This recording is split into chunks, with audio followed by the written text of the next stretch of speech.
Hello everyone, welcome back to the channel. ನಾನು Divya ಹೇಲಾ and manifestation coach. ಈ ದಿನ ನಾವು ತುಂಬಾನೇ ಇಂಪಾರ್ಟೆಂಟ್ ಆಗಿರುವಂತಹ ಟಾಪಿಕ್ ನ ಡಿಸ್ಕಸ್ ಮಾಡ್ತಾ ಇದೀವಿ. ಇದು ಪ್ರತಿಯೊಬ್ಬರಿಗೂ ಯೂಸ್ ಆಗುವಂತಹ ಟಾಪಿಕ್ ಆಗಿರುತ್ತೆ. ಯಾರಲ್ಲಿ ಸ್ಟ್ರೆಸ್ ಇರುತ್ತೋ, ಆಂಗ್ಸೈಟಿ ಇರುತ್ತೋ, ಭಯ ಇರುತ್ತೋ, ಕೋಪ ಇರುತ್ತೋ, ಇವೆಲ್ಲ ಇದ್ದಾಗ ನೀವು ಮಾಡ್ಬೇಕಾಗಿರುವಂತಹ ಒಂದು ಸಿಂಪಲ್ ಅಂಡ್ ಈಸಿ ಆಗಿರುವಂತಹ ಒಂದು ಟೆಕ್ನಿಕ್ ಹೇಳ್ಕೊಡ್ತೀನಿ. ಏನದು ಅಂದ್ರೆ ಏನು ಇಲ್ಲ, ಸಿಂಪಲ್ ಅಂತ ಹೇಳಿದಷ್ಟೇ. ಬಟ್ ಇದು ಪ್ರತಿಯೊಬ್ರು ಮಾಡ್ಬೇಕಾಗಿರುವಂತಹ ಟೆಕ್ನಿಕ್ ಧ್ಯಾನ, ಮೆಡಿಟೇಷನ್ ಅಂತ ಹೇಳ್ತಾರೆ. ಯಾಕೆ ಮೆಡಿಟೇಷನ್ ಇಂಪಾರ್ಟೆಂಟ್ ನಮ್ಗೆ? ಪ್ರತಿಯೊಬ್ಬರಲ್ಲೂ ಸ್ಟ್ರೆಸ್ ಇರುತ್ತೆ, ಆಂಗ್ಸೈಟಿ ಇರುತ್ತೆ, ಕೋಪ ಇರುತ್ತೆ, ಇವೆಲ್ಲವೂ ಇರುತ್ತಲ್ಲ. ಅದನ್ನೆಲ್ಲ ನಾವು ನಮ್ಮಿಂದ ಹೊರಗಡೆ ಆಗ್ಬೇಕಂದ್ರೆ ಒಂದೇ ಒಂದು ದಾರಿ ಇದೆ, ಅದೇ ಮೆಡಿಟೇಷನ್.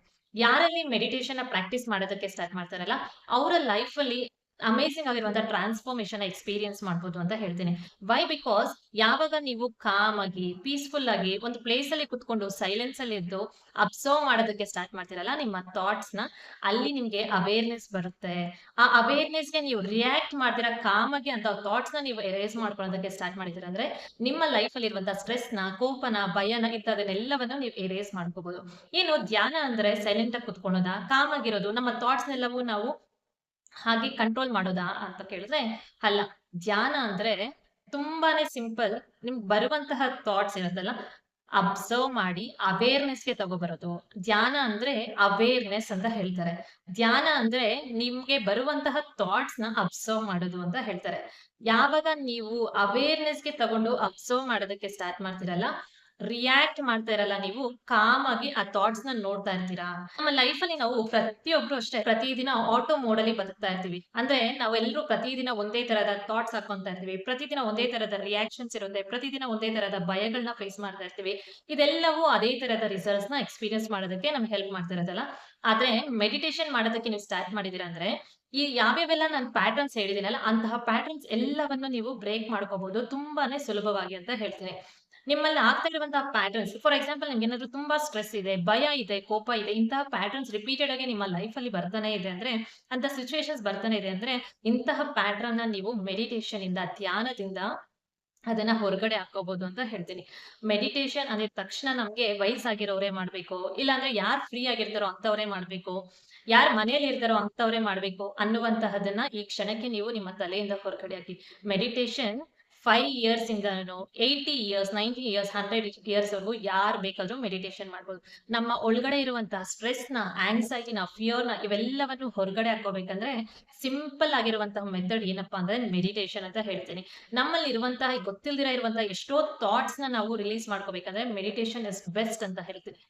ಯಾವಾಗ ನಾವು ಮೆಡಿಟೇಷನ್ ಸ್ಟಾರ್ಟ್ ಮಾಡ್ತೀವಲ್ವಾ, ಧ್ಯಾನ ಮಾಡೋದಕ್ಕೆ ಸ್ಟಾರ್ಟ್ ಮಾಡ್ತೀವಲ್ವಾ, ನಾವೊಂದು ಸರ್ವೈವಲ್ ಮೋಡ್ ಇಂದ ಕ್ರಿಯೇಷನ್ ಮೋಡ್‌ಗೆ ಪಾಸ್ ಆಗ್ತೀವಿ ಅಂತ ಹೇಳ್ತಾರೆ. ಅಂಡ್ ದ ಮೋಸ್ಟ್ ಇಂಪಾರ್ಟೆಂಟ್ ಏನ್ ಗೊತ್ತಾ? ನಾವು ಪ್ರತಿಯೊಂದು ವಿಚಾರಕ್ಕೂ ನಾವು ರಿಯಾಕ್ಟ್ ಮಾಡೋದನ್ನ ಬಿಟ್ಟು ರೆಸ್ಪಾನ್ಸ್ ಮಾಡೋದಕ್ಕೆ ಸ್ಟಾರ್ಟ್ ಮಾಡ್ತೀವಿ. ಎಷ್ಟು ಅಮೇಜಿಂಗ್ ಅಲ್ವಾ? ನಾವು ಪ್ರತಿಯೊಂದಕ್ಕೂ ರಿಯಾಕ್ಟ್ ಮಾಡೋದನ್ನ ಬಿಟ್ಟು ರೆಸ್ಪಾನ್ಸಿಬಲ್ ಆಗಿ ಮಾತಾಡೋದಕ್ಕೆ ಸ್ಟಾರ್ಟ್ ಮಾಡ್ತೀವಿ. ಹಲೋ ಮೈ ಡಿಯರ್ ಫ್ರೆಂಡ್ಸ್, ನಾವು ಯಾವಾಗ ತುಂಬಾ ಸ್ಟ್ರೆಸ್ ಆಗಿರ್ತೀವಲ್ವಾ, ಆವಾಗ ನಮ್ಮ ಬ್ರೈನ್ ಅಲ್ಲಿ ಏನಾಗುತ್ತೆ ಅಂದ್ರೆ ನಮ್ಮ ಫಿಯರ್ ಸೆಂಟರ್ ಅನ್ನೋದು ಆಕ್ಟಿವೇಟ್ ಆಗುತ್ತೆ. ಅದೇ ನಾವ್ ಏನಾದ್ರು ಮೆಡಿಟೇಷನ್ ಸ್ಟಾರ್ಟ್ ಮಾಡಿದೀವಿ, ಇಲ್ಲಾಂದ್ರೆ ನಾವು ಕಾಮ್ ಆಗಿರೋದಕ್ಕೆ ಸ್ಟಾರ್ಟ್ ಮಾಡಿದೀವಿ ಅಂದ್ರೆ ನಮ್ಮಲ್ಲಿ ಕ್ಲಾರಿಟಿ ಬರೋದಕ್ಕೆ ಸ್ಟಾರ್ಟ್ ಆಗುತ್ತೆ. ಸ್ಟ್ರೆಸ್ ಅನ್ನೋದು ಕಮ್ಮಿ ಆಗೋದಕ್ಕೆ ಸ್ಟಾರ್ಟ್ ಆಗುತ್ತೆ. ಪೀಸ್ಫುಲ್ ಆಗಿರೋದಕ್ಕೆ ನಾವು ಸ್ಟಾರ್ಟ್ ಮಾಡ್ತೀವಿ. ಡಿಸಿಷನ್ ಮೇಕಿಂಗ್ ಅನ್ನೋದು ಸ್ಟ್ರಾಂಗ್ ಆಗಿ ನಾವು ತಗೊಳೋದಕ್ಕೆ ಸ್ಟಾರ್ಟ್ ಮಾಡ್ತೀವಿ. ಅಂಡ್ ನಾವ್ ಯಾವಾಗ್ಲೂ ಅಷ್ಟೇ ಕಾಮ್ ಆಗಿ ಪೀಸ್ಫುಲ್ ಆಗಿದ್ದಾಗ ನಮ್ಮ ಇನ್ನರ್ ಸೆಲ್ಫ್ ಅನ್ನೋದು ಆಕ್ಟಿವ್ ಆಗೋದಕ್ಕೆ ಸ್ಟಾರ್ಟ್ ಆಗುತ್ತೆ. ನಮ್ಗೆ ಒಳ್ಳೆ ಡೈರೆಕ್ಷನ್ಸ್ ಬರೋದಕ್ಕೆ ಸ್ಟಾರ್ಟ್ ಆಗುತ್ತೆ. ಜೋ ಡಿಸ್ಪೆನ್ಸ್ ಅವ್ರು ಹೇಳ್ತಾರೆ, ಧ್ಯಾನ ಅಂದ್ರೆ moving from thinking to being ಅಂತ ಹೇಳ್ತಾರೆ.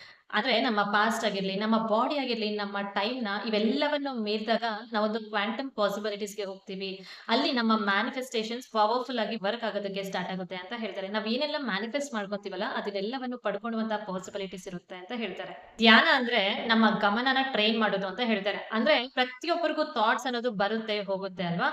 ಆದ್ರೆ ನಾವ್ ಅದನ್ನ ಹಿಡಿದಿಟ್ಕೊಳ್ಬಾರ್ದು ಅಂತ ಹೇಳ್ತಾರೆ. ನಮ್ಮ ಥಾಟ್ಸ್ ಅನ್ನೋದು ಏನು? ಒಂದು ಪಾಸಿಂಗ್ ಕ್ಲೌಡ್ ತರ ಇಮ್ಯಾಜಿನ್ ಮಾಡ್ಕೊಳ್ಳಿ.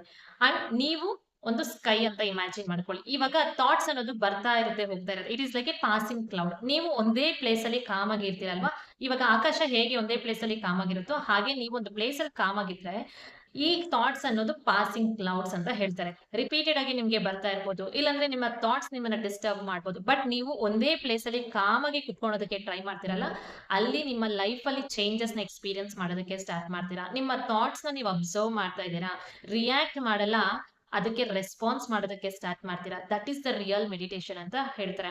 ಮೆಡಿಟೇಷನ್ ನಿಮ್ಮ ಲೈಫ್ ನ ಕ್ವಾಲಿಟಿಯನ್ನು ಇಂಪ್ರೂವ್ ಮಾಡುತ್ತೆ ಅಂತ ಅರ್ಥ ಮಾಡ್ಕೊಳ್ಳಿ. ಯಾವಾಗ ನೀವು ಮೆಡಿಟೇಷನ್ ಮಾಡೋದಕ್ಕೆ, ಧ್ಯಾನ ಮಾಡೋದಕ್ಕೆ ಸ್ಟಾರ್ಟ್ ಮಾಡಿದ್ರೆ ಅಂದ್ರೆ ನಿಮ್ಮ ಲೈಫ್ ನ ಕ್ವಾಲಿಟಿ ಅನ್ನೋದು ನೀವಷ್ಟಕ್ಕೆ ನೀವೇ ಇಂಪ್ರೂವ್ ಮಾಡ್ಕೊಳ್ಳೋದಕ್ಕೆ ಸಾಧ್ಯ ಆಗುತ್ತೆ. ನಿಮ್ಮ ಲೈಫ್ ಸ್ಟೈಲ್ ನೀವೇ ಚೇಂಜ್ ಮಾಡೋದಕ್ಕೆ ಸಾಧ್ಯ ಆಗುತ್ತೆ. ನೀವು ಒಂದನ್ನ ನೆನಪಲ್ಲಿ ಇಟ್ಕೊಳ್ಳಿ, ನೀವು ಯೋಚನೆಗಳೆಲ್ಲ ಆ ಯೋಚನೆಗಳನ್ನ ಅಬ್ಸರ್ವ್ ಮಾಡುವಂತ ಒಂದು ಎನರ್ಜಿ ಅಂತ ತಿಳ್ಕೊಳ್ಳಿ. ನಿಮ್ಮ ಲೈಫ್ ಕ್ವಾಲಿಟಿ ಏನಾದ್ರು ನೀವು ಇಂಪ್ರೂವ್ ಮಾಡ್ಕೋಬೇಕು, ನಿಜವಾಗ್ಲೂ ನನ್ನ ಲೈಫ್ ಚೇಂಜ್ ಆಗ್ಬೇಕು ಅಂತ ಅನ್ಕೊಂಡಿದೀರಾ ಅಂದ್ರೆ ಸಿಂಪಲ್ ಆಗಿ ಮೆಡಿಟೇಷನ್ ಕಡೆ ಬನ್ನಿ. ಮೆಡಿಟೇಷನ್ ಪ್ರಾಕ್ಟೀಸ್ ಮಾಡೋದಕ್ಕೆ ಸ್ಟಾರ್ಟ್ ಮಾಡಿ. ಹೇಗೆ ಮೆಡಿಟೇಷನ್ ಮಾಡ್ಬೇಕು ಅಂತ ಕೇಳ್ತೀರಾ? ಸಿಂಪಲ್ ಆಗಿ ಹೇಳ್ತೀನಿ. ಪ್ರತಿದಿನ ಒಂದೇ ಪ್ಲೇಸ್ ಅಲ್ಲಿ ಕುತ್ಕೊಳ್ಳೋದಕ್ಕೆ ಸ್ಟಾರ್ಟ್ ಮಾಡಿ. 5 ಮಿನಿಟ್ಸ್ ನೀವು ಒಂದು ಪ್ಲೇಸ್ ಅಲ್ಲಿ ಕುತ್ಕೊಳ್ಳಿ. ಅಂಡ್ ಸ್ಟಾರ್ಟಿಂಗ್ ಅಲ್ಲಿ ನೀವು 5 ಮಿನಿಟ್ಸ್ ಇಂದ ಸ್ಟಾರ್ಟ್ ಮಾಡಿ. ನೀವು ಒಂದೇ ಪ್ಲೇಸ್ ಅಲ್ಲಿ ಕುತ್ಕೊಂಡ್ಮೇಲೆ ಅಬ್ಸರ್ವ್ ಮಾಡ್ಕೊಳ್ಳೋದಕ್ಕೆ ಸ್ಟಾರ್ಟ್ ಮಾಡಿ. ಇನ್ಹೇಲ್ ಮಾಡಿ, ಎಕ್ಸೇಲ್ ಮಾಡಿ, ಬ್ರೆತ್ ನ ನೀವು ಅಬ್ಸರ್ವ್ ಮಾಡೋದಕ್ಕೆ ಸ್ಟಾರ್ಟ್ ಮಾಡಿ. ನೀವು ಎಷ್ಟು ಇನ್ಹೇಲ್ ಮಾಡ್ತಾ ಇದ್ದೀರಾ, ಎಷ್ಟು ಎಕ್ಸೇಲ್ ಮಾಡ್ತಾ ಇದ್ದೀರಾ, ಅಂಡ್ ನಿಮ್ಮ ಬ್ರೆತ್ ಮೇಲೆ ಮಾತ್ರ ನೀವು ಕಾನ್ಸಂಟ್ರೇಟ್ ಮಾಡೋದಕ್ಕೆ ಸ್ಟಾರ್ಟ್ ಮಾಡಿ. ಫಸ್ಟ್ 5 ಮಿನಿಟ್ಸ್ ಇಂದ ಸ್ಟಾರ್ಟ್ ಮಾಡಿ. ಹೋಗ್ತಾ ಹೋಗ್ತಾ ನಿಮ್ಮ ಟೈಮ್ ನ ಇನ್ಕ್ರೀಸ್ ಮಾಡ್ಕೊಳ್ಳೋದಕ್ಕೆ ಸ್ಟಾರ್ಟ್ ಮಾಡಿ. ಅಂಡ್ ನಿಮ್ಗೆ ಥಾಟ್ಸ್ ಬರ್ತಾ ಇದೆ ಅಂತ ನೀವು ಡಿಸ್ಟರ್ಬ್ ಮಾಡ್ಕೊಳ್ಳೋದಕ್ಕೆ ಹೋಗ್ಬೇಡಿ. ಥಾಟ್ಸ್ ನ ಅವೇರ್ನೆಸ್ ಆಗಿ ತಗೊಳ್ಳಿ, ಅದನ್ನ ಐಡೆಂಟಿಫೈ ಮಾಡ್ಕೊಳ್ಳಿ, ರಿಯಾಕ್ಟ್ ಮಾಡ್ಕೊಳ್ಬೇಡಿ, ರೆಸ್ಪಾನ್ಸ್ ಮಾಡ್ಕೊಳ್ಳೋದಕ್ಕೆ ಸ್ಟಾರ್ಟ್ ಮಾಡಿ. Thoughts are your passing clouds ಅಂತ ತಿಳ್ಕೊಳ್ಳಿ. ಅಂಡ್ ಸಿಂಪಲ್ ಆಗಿ ಕಾಮ್ ಆಗಿ ರಿಲ್ಯಾಕ್ಸ್ ಸ್ಟೇಟ್ ಅಲ್ಲಿ ಇದ್ದಾಗ ನಿಮ್ಮ ಮ್ಯಾನಿಫೆಸ್ಟೇಷನ್ಸ್ ಕೂಡ ಅಷ್ಟೇ ಫಾಸ್ಟ್ ಆಗಿ ವರ್ಕ್ ಆಗುತ್ತೆ. ನಮ್ಮ ದೇಹ ಯಾವಾಗ ರಿಲ್ಯಾಕ್ಸ್ಡ್ ಆಗಿರುತ್ತಲ್ಲ, ಕಾಮ್ ಆಗಿರುತ್ತಲ್ಲ, ಆವಾಗ ನಮ್ಮ ಮ್ಯಾನಿಫೆಸ್ಟೇಷನ್ಸ್ ಅನ್ನೋದು 10x ಫಾಸ್ಟರ್ ಆಗಿರುತ್ತೆ ಅಂತ ಹೇಳ್ತಾರೆ. ಸೊ ನೀವು ಕಾಮ್ ಆಗಿದ್ದು, ನೀವು ರಿಲ್ಯಾಕ್ಸ್ ಸ್ಟೇಟ್ ಅಲ್ಲಿ ಇದ್ದಾಗ ನಿಮ್ಮ ಮ್ಯಾನಿಫೆಸ್ಟೇಷನ್ಸ್ ಕೂಡ ಅಷ್ಟೇ ಫಾಸ್ಟ್ ಆಗಿರುತ್ತೆ ಅಂತ ಹೇಳ್ತೀನಿ. ಇದು ರಿಪೀಟೆಡ್ ಆಗಿ ಇರಬೇಕು. ಪ್ರತಿದಿನ ಅಭ್ಯಾಸದಲ್ಲಿ ಮಾಡೋದಕ್ಕೆ ಸ್ಟಾರ್ಟ್ ಮಾಡಿ. ಅಂಡ್ ಯಾವಾಗ ನೀವು ಸೈಲೆನ್ಸ್ ನ ಪ್ರಾಕ್ಟೀಸ್ ಮಾಡ್ತಾ ಇರ್ತೀರೋ, ಮೆಡಿಟೇಷನ್ ನ ಪ್ರಾಕ್ಟೀಸ್ ಮಾಡ್ತಾ ಇರ್ತೀರೋ, ಅಲ್ಲಿ ಮಿರಾಕಲ್ಸ್ ನ ಎಕ್ಸ್ಪೀರಿಯನ್ಸ್ ಮಾಡುವಂತ ಎಲ್ಲಾ ಪಾಸಿಬಿಲಿಟೀಸ್ ನಿಮ್ಗೆ ಇದೆ ಅಂತ ಹೇಳ್ತೀನಿ. ಒಂದನ್ನ ನೆನಪಲ್ಲಿ ಇಟ್ಕೊಳ್ಳಿ, ಮೆಡಿಟೇಷನ್ ಅಂದ್ರೆ ನಿಮ್ಮ ಥಾಟ್ಸ್ ನ ನೀವು ಕಂಟ್ರೋಲ್ ಮಾಡೋದಲ್ಲ, ನಿಮ್ಮ ಮನಸ್ಸನ್ನ ನೀವು ಅಬ್ಸರ್ವ್ ಮಾಡೋದಕ್ಕೆ ಸ್ಟಾರ್ಟ್ ಮಾಡೋದು ಅಂತ ಹೇಳ್ತೀನಿ. ಯಾವಾಗ ನೀವು ನಿಮ್ಮ ಮನಸ್ಸನ್ನ ಅಬ್ಸರ್ವ್ ಮಾಡೋದಕ್ಕೆ ಸ್ಟಾರ್ಟ್ ಮಾಡ್ತೀರಲ್ಲ, ಅಲ್ಲಿ ನಿಮ್ಗೆ ಹೀಲಿಂಗ್ ಅನ್ನೋದು ಆಟೋಮೆಟಿಕ್ ಆಗಿ ಸ್ಟಾರ್ಟ್ ಆಗುತ್ತೆ. ನಿಮ್ಮ ಒಳಗಡೆ ಇರುವಂತಹ ಭಯ, ಸ್ಟ್ರೆಸ್, ಕೋಪ ಇಂಥವೆಲ್ಲವನ್ನು ನೀವು ಕಡಿಮೆ ಮಾಡ್ಕೋಬಹುದು ಅಂತ ಹೇಳ್ತೀನಿ. ಸೊ ಈ ದಿನದಿಂದಾನೇ ನೀವು ಧ್ಯಾನನ ಸ್ಟಾರ್ಟ್ ಮಾಡ್ಕೊಳ್ಳಿ. 5 ಮಿನಿಟ್ಸ್ ಇಂದ ಸ್ಟಾರ್ಟ್ ಮಾಡಿ, 1 ಅವರ್ ವರೆಗೂ ನೀವು ಇನ್ಕ್ರೀಸ್ ಮಾಡ್ಕೋಬಹುದು ಅಂತ ಹೇಳ್ತೀನಿ. ಈ ವಿಡಿಯೋ ಇಷ್ಟ ಆಗಿದ್ರೆ ಏನ್ ಮಾಡ್ಬೇಕು? ಲೈಕ್ ಮಾಡಿ, ಶೇರ್ ಮಾಡಿ, ಅಂಡ್ ಸಬ್ಸ್ಕ್ರೈಬ್ ಮಾಡ್ಕೊಳ್ಳಿ. ಕಮೆಂಟ್ ಸೆಕ್ಷನ್ ಅಲ್ಲಿ I am ready for meditation ಅಂತ ಹಾಕಿ. See you in the next video. Until then have a great day. Thank you for watching.